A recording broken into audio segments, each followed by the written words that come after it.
1.5 साल होने वाला है दिल्ली के मुख्यमंत्री के रूप में जिम्मेवारी लिए हुए, और मैं ये समझती हूँ कि जितनी भी समस्याएं दिल्ली की लीगेसी प्रॉब्लम्स थी, चाहे वो कूड़े का पहाड़ हो, यमुना की सफाई हो, पॉल्यूशन हो, एवरीथिंग, इन सब को भी हमने चैलेंजेस के रूप में लिया है।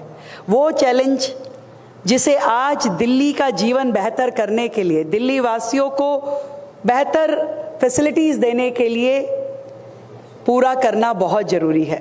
सालों से हम कूड़े के पहाड़ की बातें करते रहे, यमुना सफाई की बातें करते रहे, पर एक्चुअल में क्या वो एक्शन जो उस पर होना चाहिए था वो हुआ?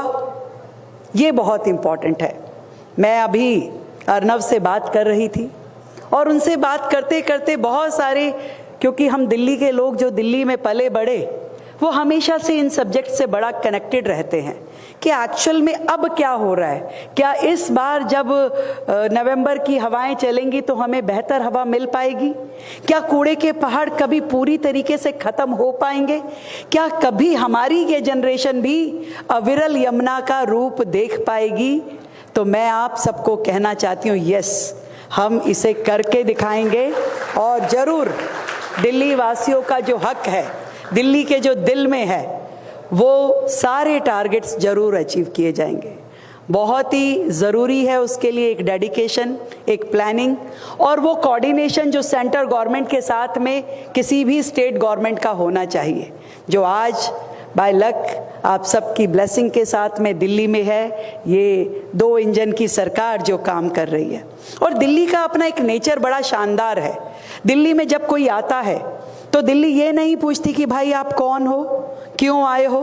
दिल्ली सिर्फ अपनापन देती है, गले लगाती है और एक अवसर देती है कि आइए, आप भी यहाँ जी सकते हैं हम सबके साथ। दिल्ली एक भारत का अक्ष है, एक मिनी इंडिया है, और उस मिनी इंडिया में हर राज्य का, हर भाषा का, हर परंपरा का, हर व्यक्ति का सम्मान होता है और हर व्यक्ति को मिलते हैं अवसर, हर व्यक्ति की प्रतिभा को मिलता है सम्मान, और हर व्यक्ति उस प्रतिभा के सहारे, नए अवसरों के सहारे अपने जीने की राह खुद चुन सकता है। दिल्ली एक ऐसा प्यारा शहर है।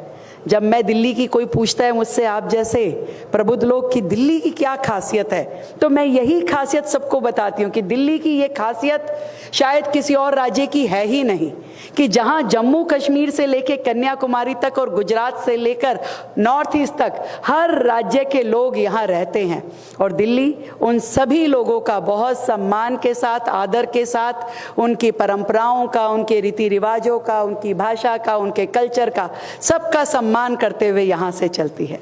मैं इतना कह सकती हूँ कि दिल्ली जिस राह पे चल रही है, जिस राह पे आगे बढ़ रही है, निश्चित रूप में विकसित दिल्ली का भी सपना साकार होगा और विकसित भारत का भी सपना साकार होगा।